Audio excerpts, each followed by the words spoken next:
yesterday? Zed said he's been telling you all year that he didn't think you were going to dunk. Yeah, I've had a lot of opportunities, pretty much all of them on backdoor plays.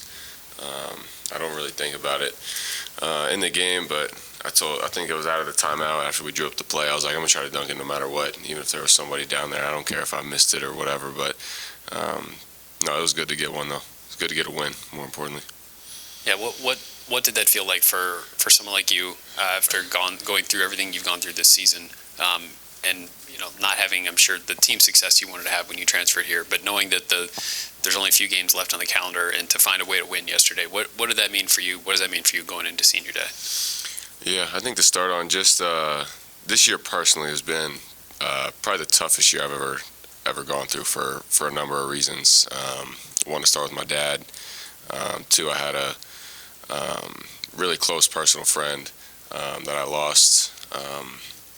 Literally around it was within 24 hours of my dad or what happened to my dad as well. On top of some other things, and just trying to find my role here too. It's been a challenge, and then on top of that, this year, the way the season's played out. But no, I mean to get a win yesterday and hopefully spark something here at the right time, I think is important going forward. Sean, you mentioned all that you've been through this year. Where are you at mentally now? I take it day by day. Sounds cliche, but no, I'm just super grateful to be here, for my dad to be in the health that he's in, and to mentally be where I'm at. I'm happy with it. Just continue to take one step at a time. And how do you want to finish this season for you and also for this program going forward, and what you can help build? Yeah, definitely get 2 wins here to finish out the regular season, and then the Big Ten tournament is our way in. So go in there and take one day, one practice at a time, one game at a time. Starts on Wednesday, and then we'll play again, obviously, at Michigan State, and then whoever we get matched up with to start the Big Ten tournament, take one at a time. Hopefully we're playing late in March and early in April. Sean, you just said you want to get 2 wins to finish out the regular season. First one's going to be Maryland. Last time you played them, I mean, correct me if I'm wrong, but you guys basically outplayed them the whole first half and the final 15 minutes of the second half, just that 5-minute stretch to start. So what are you guys changing, or what do you think can be changed this time around to make sure that you can't let them go on that dominant of a run? Yeah, something that we've continued to talk about is how we finish the half and then how we start the second half. I think that's really what has put us in a tough stretch of games here the last month and a half, honestly. We'll play really well to start the game, and then it's like a 3 or 4 minute stretch at the end of the half where we give up 8-0, 10-0, 12-0 run, and then you look at the scoreboard at halftime, we're down 15, and it's just tough to get out of that hole. But the Illinois game, we did really well, played probably our most complete game, definitely in this stretch, but maybe all season. And I guess hopefully that's just momentum going forward. Then specifically with Maryland, with Jameer Young, I don't think he's a big guy. I think he's 6'1", something like that. But last time went for 30 and 11 rebounds. How much of that do you think with you guys was it that he just wanted it more and that can't happen, or was it something tangible that you guys, once you've looked at film, can maybe change to scale it back a little bit? Yeah, I mean, give credit to him. He's a really good player. But I mean, there's definitely some things that we could do better. Not one specific guy, all of us, 1 through 15, whatever it is, that we can do better. It's a team effort. It's not just the guy guarding them. There's 5 guys out there, and at this level, it's really hard to guard a guy one-on-one. It's called team defense for a reason. So, we've got to help the guy next to us 1 through 5. So we'll do a better job this time. Sean, I'm curious your perspective on this because you've played a lot of basketball. You've been in 2 different leagues. We hear a lot about Bruce and his approach to things and how maybe it's a little more mature than you would expect from a freshman. Would you agree with that, or just like what have you noticed about the way that he goes about his business, particularly for a young guy? Bruce is a heck of a player in the last 4 or 5 games. I don't know what he's averaging. But I know he's basically carried us to the win yesterday. And he's the reason why we've been, for the first half of Purdue and, started second half. I mean, he's played unbelievable the last couple games. But down the stretch, I mean, his maturity, the ball's in his hand most of the time to make plays or, get the ball to me or Justice or whoever it is, he's relied on at a really high level. And going forward, his sense of the game, this year is going to be huge for him and all the freshmen going forward. But Bruce is special. He's way above his age for sure. What is the dynamic like to have a freshman who's a captain and has a leadership voice on a team that has guys like yourself who have been around for 4, 5, 6 years? I think the one thing that sticks out to me, especially in a season like this, is his voice.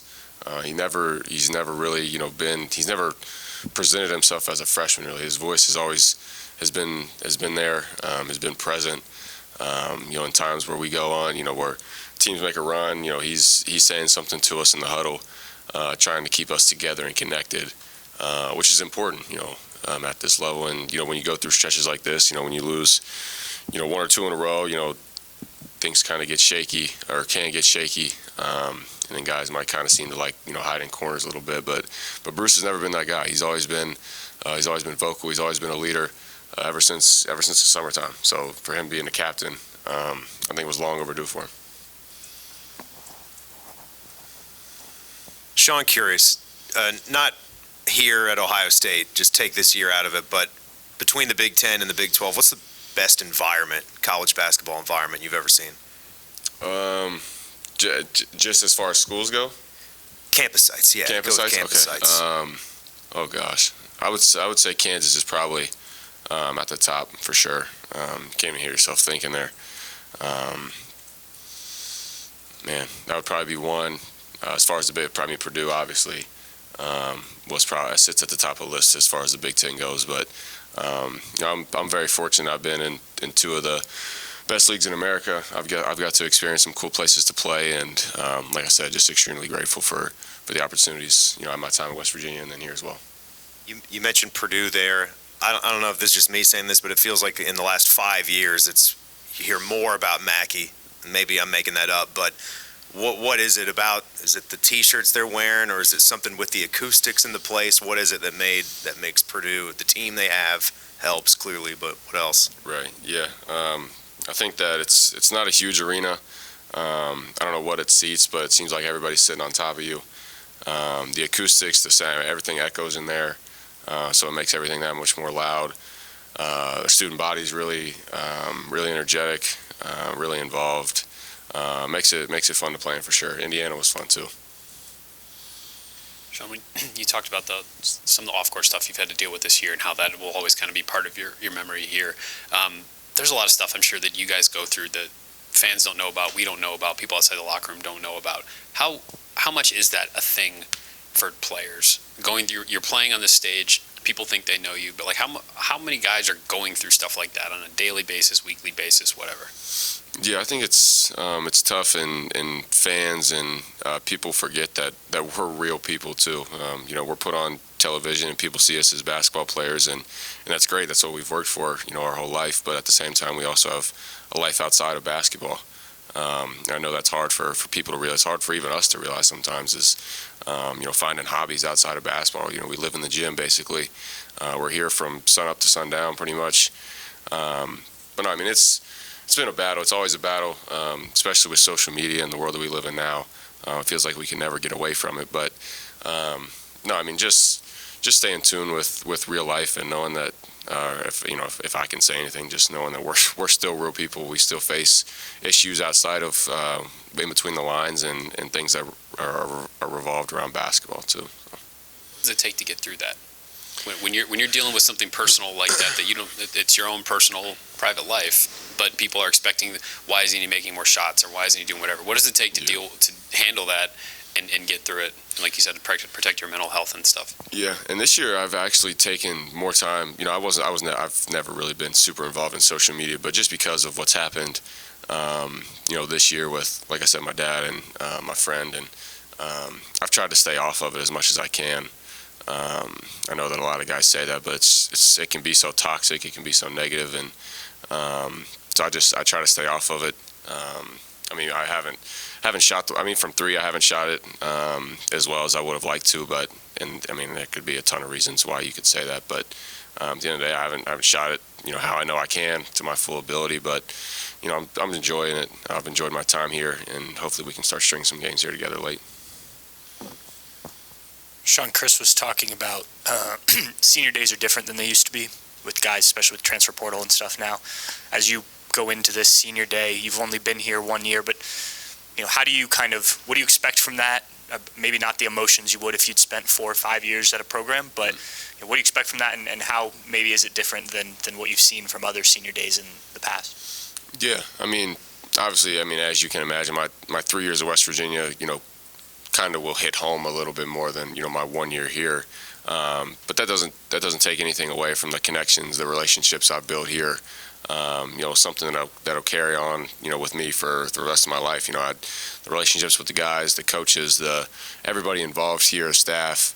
Such great people. So glad I was able and fortunate enough to come here and meet these people and just be a part of their life and then be a part of my life. And that's something that'll continue on for years to come. And then, Sean, before you got to Ohio State, Justice and Ice, the 2 other guys that are going to get senior day tomorrow, did you know them or had you met them before you got to Ohio State? And then, yes or no? And then also, I guess, can you just talk about your relationship with those 2 guys and what it was like getting to know those guys here in your last year? Yeah, I didn't know Justice. I definitely knew Ice. Knew Ice more than I would have liked to know Ice, just from playing him out at Oklahoma State. But no, 2 guys that I'm probably closer with on the team just because of age and us being closer together in that regard. But like I said, 2 great people. Every single guy on the team is such a great dude, and I mean that wholeheartedly. We were hanging out together last night actually after the win, and it's just good to be around. It's not just on the court that we have that bond, and in that 1 year it's tough to build those type of relationships, but that's something that's definitely happened here for sure. Sean, just reflecting on your entire basketball career, just how much of an impact has Bob Huggins had just on your ability as a player and then also your leadership? I'll start by saying I love Hugs to death. For people that don't really know my story, I basically quit basketball. I walked away from a Division II scholarship, took a year off playing. I just went to school back at home, and then my sophomore year is when I went junior college, and then that was my first Power 5 scholarship. So for him to take a chance on me and give me that opportunity is something I'll never be able to repay him for. I'll forever be in his debt. But no, I'm super excited that he's a part of my life, a mentor. I can't wait to go back hopefully this summer and see him and catch up a little bit. Hopefully he makes the tournament. I know he's on everybody's chops about they better make the tournament. They got a big one tonight that I'll be watching. But no, I can't say enough good things about him. He's everything you can imagine on the floor, but off the floor he's an even better dude. You hear all these stories about Bob Huggins this, Bob Huggins that. What's your best Bob Huggins story? Oh gosh, that I can say to the media? There's too many good ones. But one I tell everybody, we were going through kind of a tough stretch, and then we actually went to we were on a road trip. We played, I think Friday, we played Texas Tech at Tech, and then it was a road trip. We went straight to Austin. And me and him and one of my best friends, Jordan McCabe, we just went up to his room till like 2 or 3 in the morning and just sat there and he was telling stories, and I was up there for like an hour, and I looked at Jordan, I was like, do we want to go back to the room? And Hugs just kept talking. So I was like, I'm going to just stay up here and keep listening. So that's one of the, he's got so many stories. He's such a legendary coach, legendary guy. You just want to be around him as much as you can.